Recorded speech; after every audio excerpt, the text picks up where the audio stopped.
is it worth taking 2 buses from Brampton for a drink ticket so you could do 3 minutes on stage to try new material? Is it worth that? Hell yeah, if you love it. You have seen him on MTV as well as Degrassi. Mr. Keith Pedro, all the way from the Great White North, Canada. How you doing, buddy? Some people want to make it to heaven, but they're too scared to die.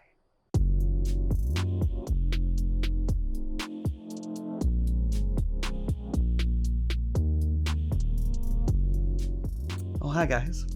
I'm Keith Pedro, and I'm a comedian. And I'm from Toronto, Canada. Come right on, get comfortable. But take your shoes off! Take them off! Damn it! I'm Ninita Loquio Pedro, mother of Keith Pedro, from Urdaneta, Pangasinan, Philippines. And right now, I'm residing here in North York, Ontario, Canada. It was tough being Filipino because I wasn't the guy that liked playing basketball. Like if you did not play basketball, you didn't like girls because you didn't like sweating with other boys. That was the problem that I had. So also I dabbled in some hockey. My mom was like, let's do, because my brother did hockey. And the crazy thing about sports was I was actually good. I played rep basketball in OBA, so that's like with the black kids. And I played hockey and so I wasn't just in the Filipino league, bro. Trust me, I had game and I was doing hockey, but I didn't really they made me goalie because I wanted to fight all the time. So I didn't know that cross-checking was bad. I also was taking Kung Fu at the time, so I thought I was like a ninja. The thing that I loved was, Saturday morning cartoons, X-Men, Iron Man, Fantastic. I love that. So then when they're like, you gotta play basketball, I go, okay, cool. When's the games? Saturday mornings. No! That's the only reason why I live, man. You could take that away from me. It wasn't Netflix. I had to wait the next Saturday. My mom took me into a cartooning class, and that was it for me. I was like, I want to do this. They're like, come play again. I'm like, no, I'm not playing with you losers. I have clouds to draw and characters to create. My hopes and dreams for my kids, Canada has a better education system. More opportunities here that what Canada can offer. Like me, when I got my registered certificate as a nurse, it's up to you as a person to make your life good. So, to have a better education, you have a better opportunity to make your life good. Si kami nga pamilya, mostly na natapos me. Kaya ti importante, mayroong natapos ti tao ti education. Ngayon, ti education dito sa Canada is different. Mas maganda kaysa sa Pilipinas. Mas ad-ado ti oportunidad mo dito nga umasenso. Basta agadal ka nga usto, ken ado ti may offer ti Canada. Canada has a lot of things to offer to you. Kaya maganda ang Canada.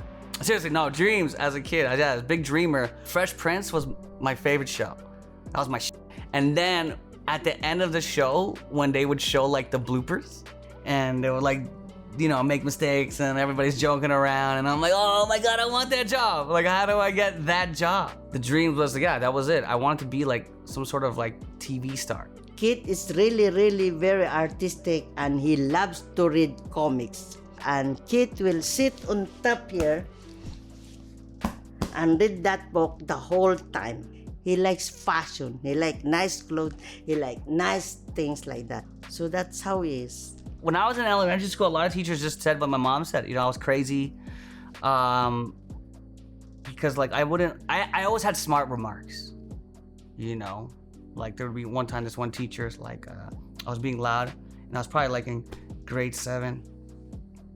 And this teacher's like, Keith, what are you here? A kindergarten kid? And I'm like, yes, I'm a kindergarten kid. And she's like, no, you're not, Keith. You're in grade 8. And I'm like, so then why are you asking questions you already know the answers to? And everybody started dying. So I was always that, guy. I had quick, wise remarks. I made so-called smart people just look dumb. There was one teacher, Mr. Moira, grade 11. He knew what was up with me. I was going through things in school and like personal homes, and he took me aside and he's like, yo man, like he gave me one of those like Coach Carter speeches. He's like, yeah, you shouldn't be with your friends. You're better than that. He's like, there's a talent there in you, kid. I'm like, shut up, Mr. Mora. You don't know what it's like being black in that. No, sorry, that's a different movie. Sorry, no. But seriously though, you know, every movie's like that, like Dangerous Minds. But no. But seriously though, he took me aside and he gave me that speech. He was just like, yo, man, your friends are problems. I know what you're going. You know, I know what you're doing. Da da da. You don't have to do this. You have a gift. Like the crazy thing about me though is like I have a really good memory. All my teachers were like, yeah, he's got something there, but he just messes around too much. I told him, I said, when you go to high school, you're gonna meet a lot of kids from different schools. The good thing with my kids, they bring the kids, their friends to our house. So I know them all, right? Mary Jane, I call it Mary Jane.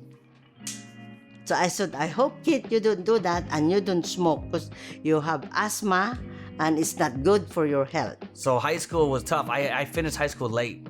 You know, all my friends were like, because I messed around too much. Like I have a son and he's 15 now and I'm telling him like, get your habits ready. Because the whole point, like 16 probably to 22 was just recovering from bad choices, bad habits. I got in trouble with the law. I lost time of my life. You know what I mean? Time was taken away from me. And I lost a few friends, you know, overdose, murders, things like that. And it was pretty sad. I get off, you know, house arrest. I'm like, yo, I gotta like, you know, friends are passing away. So I was like, I gotta get my stuff together. I gotta get it together, you know? I told my mom I saw like on CP24, like they're advertising this Humber comedy night. And, you know, my friends, we would go like, you know, basement, garage, you know, everybody would like smoke, have fun. And I'll be the guy who's just talking smack. And everybody's laughing. Then one guy's like, bro, do the Humber thing, man. What do you have to lose? And I'm like, yeah, what do I have to lose? So then I went to the thing, did the audition, didn't think I got it. Then they called me, they're like, no, you got it. And then literally this thing, a lot of people started. I think there was like 120 people that started, 2-year program. I think at the end of the second year, probably like 40 people graduated. Like a lot of people don't stay because it's a tough program. You know what I mean? Not tough, but like people are like, I don't want to do this. This is like, so you take, I took like improv with Alan Gutman, Mike Myers' mentor, and like Yuck Yuck's headliners like Larry Horowitz and stuff like that. They just teach you the game. They teach you all the stuff, you know, script writing, acting, all this stuff. And that's where I met my core group of friends now. And second year, I was with a girl, and I was dating a girl who had like a kid at the time. And then I ended up getting her pregnant. And then I was just like, all right, this has got to work now, man. Like, damn, I'm ready. Like, you know, graduation's in 4 months. Like, I got it. You know what I mean? This has got to work now. So then what I did was I took my previous background in the street entrepreneurship, and I was just like, forget it. I'm not gonna. So when you do the circuit, everybody's like, oh, you got 3 minutes here, 3 minutes there, open mic 3 minutes. And I was like, I gotta work on 10-minute set. I gotta work on 20-minute set. So I was like, forget it. And this was before social media. So I was like, I'm gonna do my own thing. So I did my own thing where I did like 40-minute set. We did it, Clinton's, and we also had sketches we wanted to showcase, me and my friends. So we rented out a venue, and then one of the sketches that we did was a guy who only speaks in NBA Jam terms. Remember the game NBA Jam? So he's in a job interview, and he's like, "Oh, where are those shoes from?" He's like, "Oh, you look the guy who does the interviews like, hey, where are you from?" And the guy goes, "From downtown." And then like, you know what I mean, stuff like that. He's like, "There's something about you, kid. I like the cut of your jib. Is it the shoes?" "Yeah, it must be the shoes. Crocodile skin loafers." And at the end of the sketch, he goes, "Oh, boom shakalaka," and that was the name of the show, Boom Shakalaka. And then it became this reoccurring sketch and stand-up show that became this like hit. Nowadays, man, everybody has a cool cell phone or an iPad. Like I remember I saw this 9-year-old kid. You know, he was crossing the street and he had an iPhone, texting on his iPhone, almost got hit by a car. So I yell at this kid. I'm like, dude, what you doing to the iPhone, bro? You're 9 years old. This is what this Fisher-Price punk tells me, okay? This is what he tells me. He's like, yo, bro, how else am I supposed to call my parents to come pick me up from school? And look at him, like, how spoiled is this kid? Because when I was growing up, I could call my parents to come pick me up from school without using a cell phone, but using a payphone with no quarter. There was that prank collect call. You guys remember what I'm talking about, right? You have a collect call from, hey, mom, I'm done school, don't have to charge this peak, and it's fucking bounce. Remember that shit? I took him to Richmond Hill at night for his science, for his math, in order to finish high school. I don't even have an idea what is a comedian until, and the only I know about comedian is when I watched Dolph P, the Filipino comedian. I was in the movie that they are reading the script, right? I don't know about that. He never take an absent.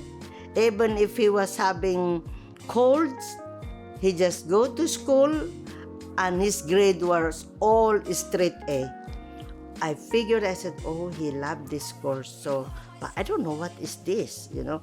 Okay, if that's what you want, why not? So that's why I just let him do what he want to do, because I cannot dictate what they want. Family reaction was, it was different. It was weird.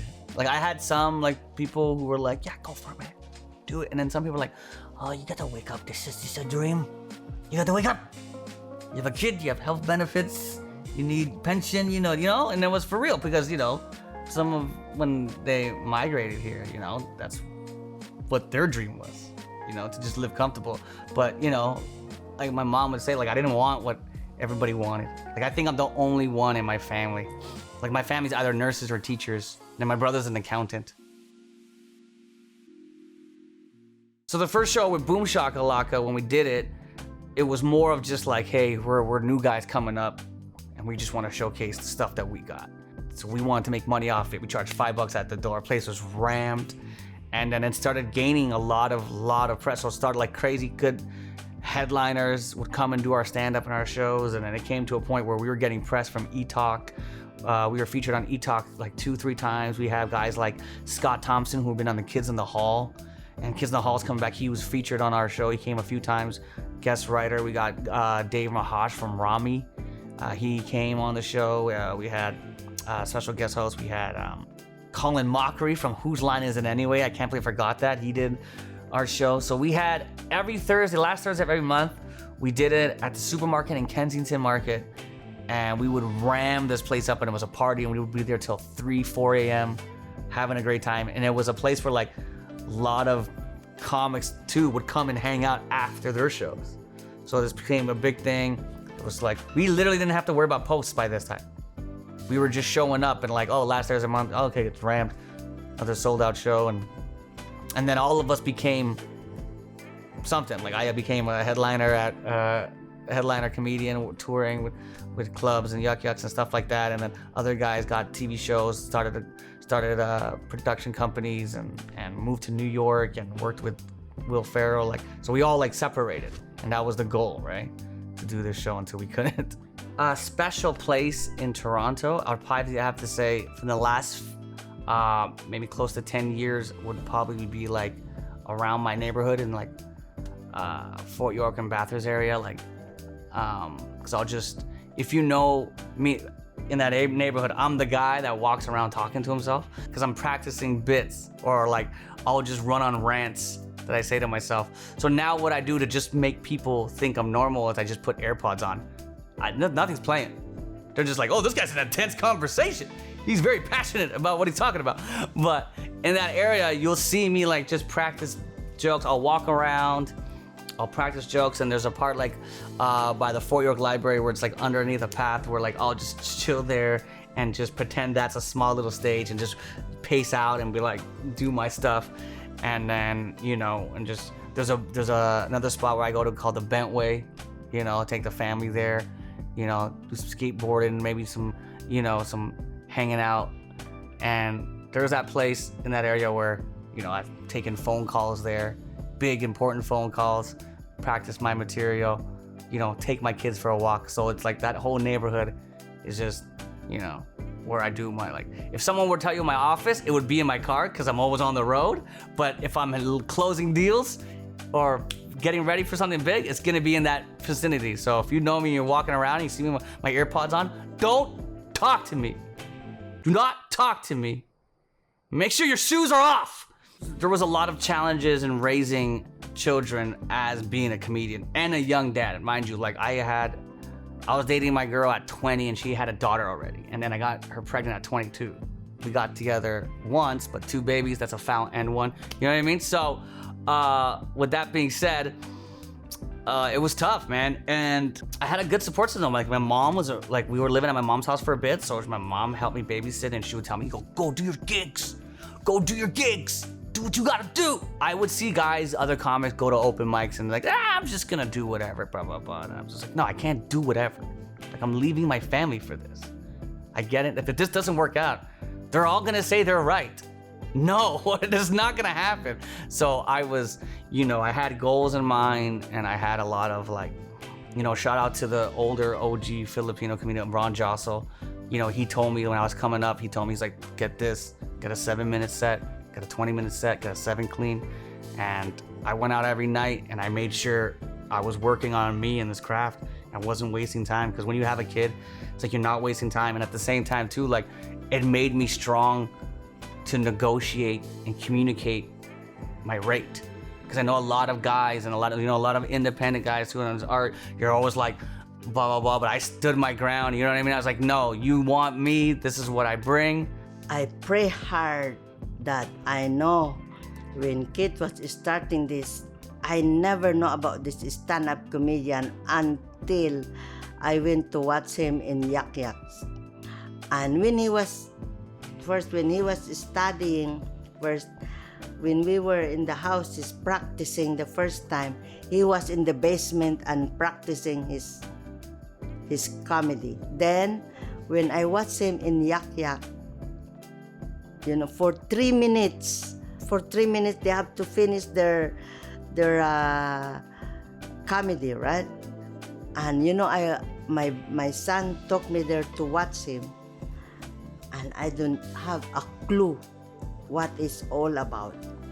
So when I was watching the other student before him, I said, this is how this course is, and I said, what is this, And I said, oh my God, you think he has a good future here, Because like us, we live in we thought being a teacher, being a nurse, being a doctor, being this is good, right? So when he started it, I was amazed and I cried. I know I was doing like this. I said, oh, my son has a talent. Keep telling me that I'm not proud of him, that I don't even tell to his friends. So how could I tell? I can't even explain to my friends, because my friends are old-fashioned like me, that they don't know about this. And even if I say, come on, let's go, I tell them, but they don't know what's going on. So what can I do? Until I think after a while, they're learning this comedy. But my friends in New York and my friends in California and in Texas, they know about it and they said, go ahead, Nita, let him. Your son has a talent. You should. I said, okay, fine.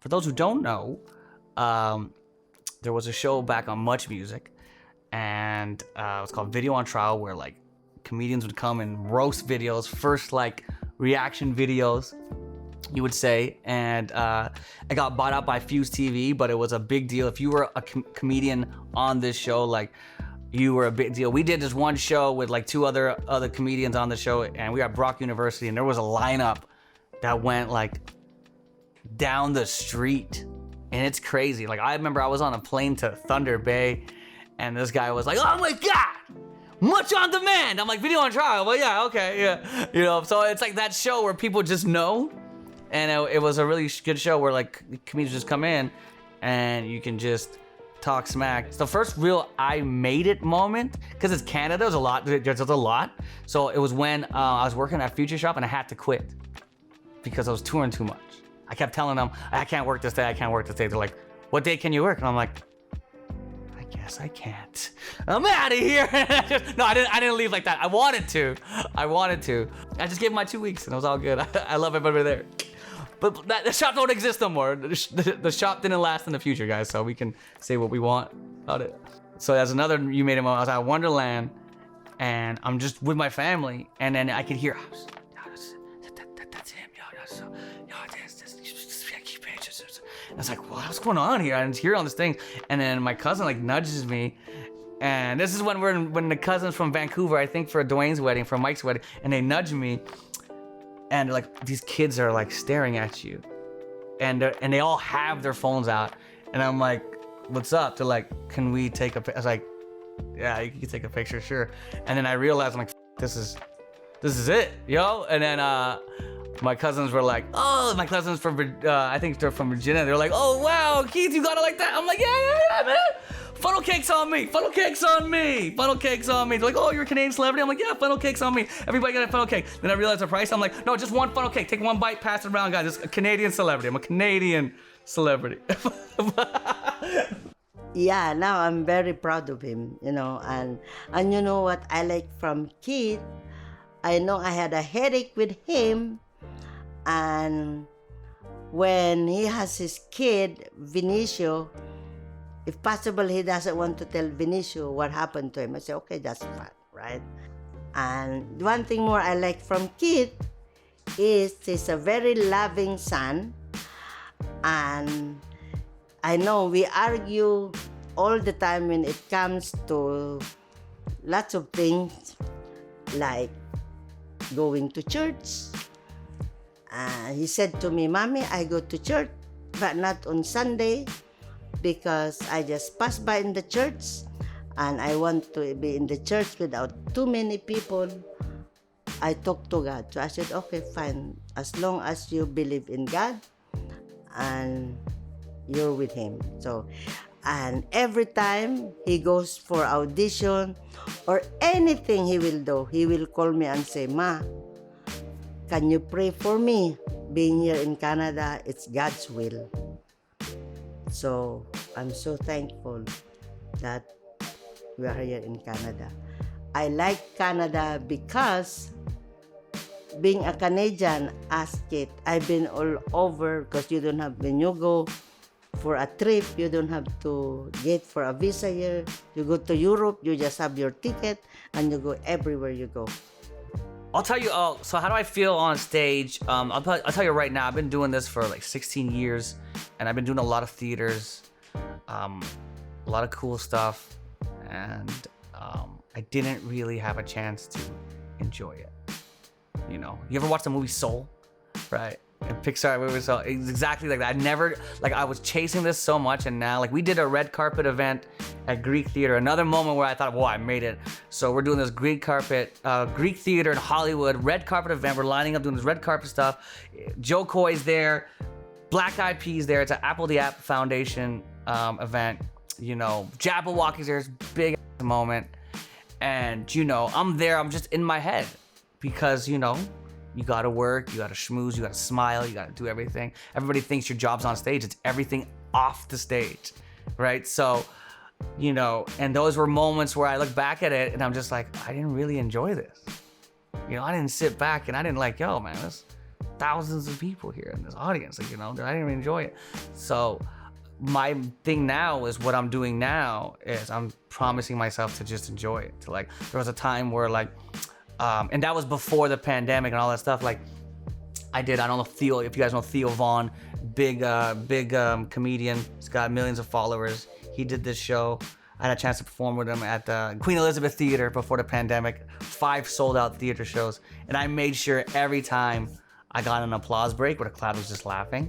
Because when you get a good applause break in the theater, you get time to chill. And usually when I chill, I'll be that comedian that goes for the drink, or, you know, I think of the next joke. I made sure like I stopped and enjoy every moment, every clap that I deserved. Let's be honest, it is the hardest performing art. Like, I can't go and do covers. Justin Bieber made a living. He was singing on the thing doing covers. Actors, they have to read and memorize someone else's script. I have to write my script. I gotta memorize it and it has to be totally original. I gotta make a 19-year-old white woman and a 38-year-old black dude laugh at the same idea. Do you know how hard that is? You know, and when they all do, they all laugh at this idea and they all clap at once. It's amazing. My advice to anybody just like, you know, who's Filipino and they want to take an unorthodox route, you know, where they're not going to get a job right away after school, or like my advice to anybody who's chasing a dream, don't stop. Like, and well, wise man, I live by this one quote, and this is what the quote I live by, and I got this quote in an orange jumpsuit. This man told me, he goes, some people want to make it to heaven, but they're too scared to die. So you gotta sacrifice. So I died several times for this.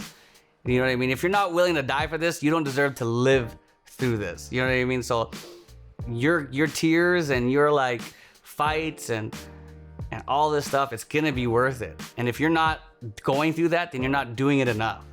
You know, so you have to die first to go to heaven. Like if this is something you really want, it's like anything else in life. It's like, you know, you're never gonna find the right job. You got a perfect job because, you know, there's gonna be some things that suck with that job. But it's like, is that job worth the part? Like, is it worth it? It's worth it. If you can withstand all of that nonsense, then it's worth it. Do it and go with your gut. Oh, what making it in Canada means to me is great. It's so great that I came to this Canada that give me a good life. It's not that I don't like Philippines, but this is where my life with my family, with my kids, I have all my families, or my sisters, my nieces, and everybody. And I like the politics, but, and I like the weather now, and I can buy whatever I want to buy here, I can eat what I want to eat, and I can live a simple way, the way I like to live. Making it in Canada means providing for your family with your dreams and your arts and your crafts. Like, it's great that like I get to do these amazing gigs and like, you know, buy my son some new Jordans with swear words and you know what I mean? Things that people told me I would never get paid for doing. And that's the dream. Like, and the best thing about Canada is you can be on TV and you can be a comedian and you can work with amazing people and you can pay for your family's dreams with your dream, and no one gets to bug you at the grocery store because they still don't know who you are. And that's the best part about making it in Canada. You get all of the perks and all of the privacy.